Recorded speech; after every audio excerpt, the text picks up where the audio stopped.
You've been taught that being nice is a virtue, but what if it's actually destroying your happiness? What if the very thing you think makes you a good person is actually keeping you trapped, exhausted, and resentful? Today, we're exposing the people-pleasing trap, and I'm going to show you how to escape it without becoming the villain in everyone else's story. I'm here to tackle the questions that keep you up at night and give you real answers that create real change.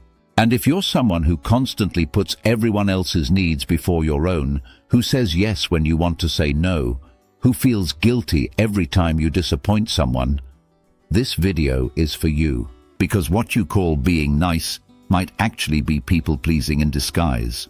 And there's a massive difference. Let's start with some uncomfortable questions. Do you say yes to things you don't want to do just to avoid disappointing someone? Do you feel guilty when you put your own needs first? Do you find yourself constantly worried about what other people think of you? Do you feel responsible for everyone else's emotions and reactions?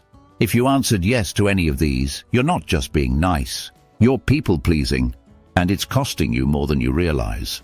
Here's the truth nobody wants to admit. People-pleasing isn't really about being kind to others. It's about managing your own anxiety. It's about avoiding conflict, avoiding rejection, avoiding the discomfort of someone being upset with you. You're not doing it for them. You're doing it for you to feel safe, accepted, loved. But here's the devastating irony. The more you people-please, the less authentic love and respect you actually receive. So how did we get here? Why do so many women fall into this trap? From the time they were little girls, they were conditioned differently than boys. They were praised for being good girls, which usually means quiet, compliant, not causing trouble. They were taught that their worth comes from how well they take care of others, how much they sacrifice, how little they ask for themselves. What a helpful girl. She's so sweet and considerate. She never causes any problems.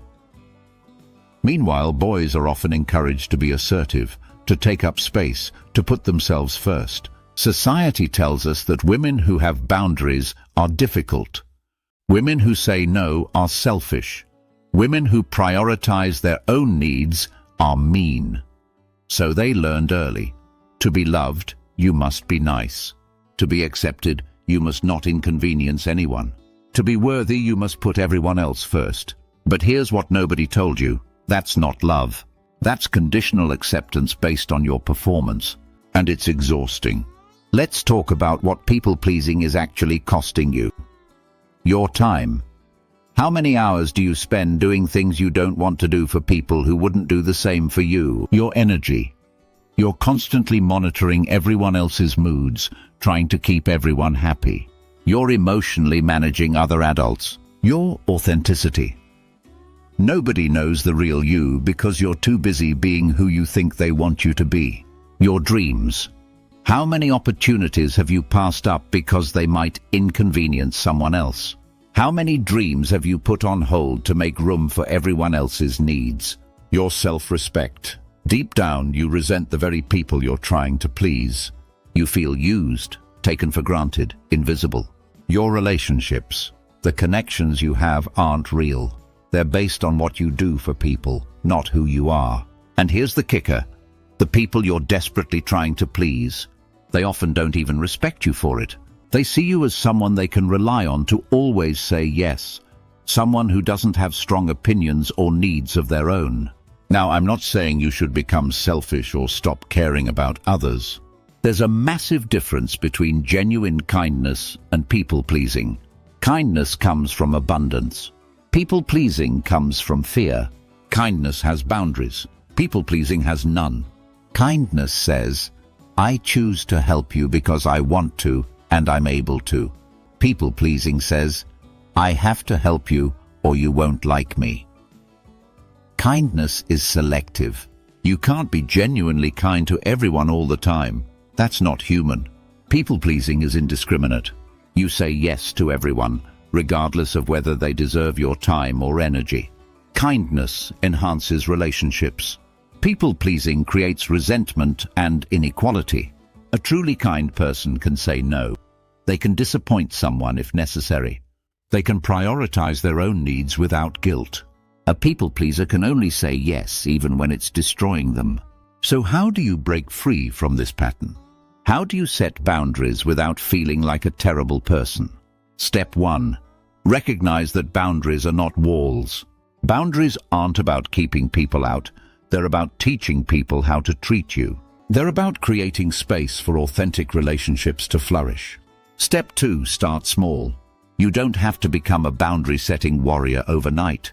Start with low-stakes situations. Sorry, I can't stay late today.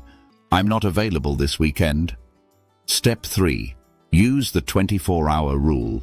When someone asks you for something, say, "Let me check my schedule and get back to you."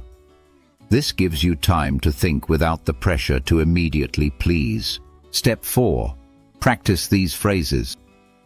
I'm not available for that. That doesn't work for me. I'm not the right person for this. I have other commitments. Notice none of these require justification or apology. Step 5. Expect pushback. When you start setting boundaries, people who benefited from your people-pleasing will not be happy. That's not your problem to solve. Step 6. Remember what you're gaining. Every time you set a boundary, you're choosing self-respect over approval. You're choosing authenticity over performance. You're choosing your own life over everyone else's expectations. Here's what happens when you stop people-pleasing. You discover who you actually are underneath all that performance. You attract people who value the real you, not just what you can do for them. You have energy for the things and people that actually matter to you. You stop feeling resentful and start feeling empowered. Your relationships become more authentic because they're based on mutual respect, not one-sided service. You teach your children, if you have them, that their worth isn't tied to how much they sacrifice for others.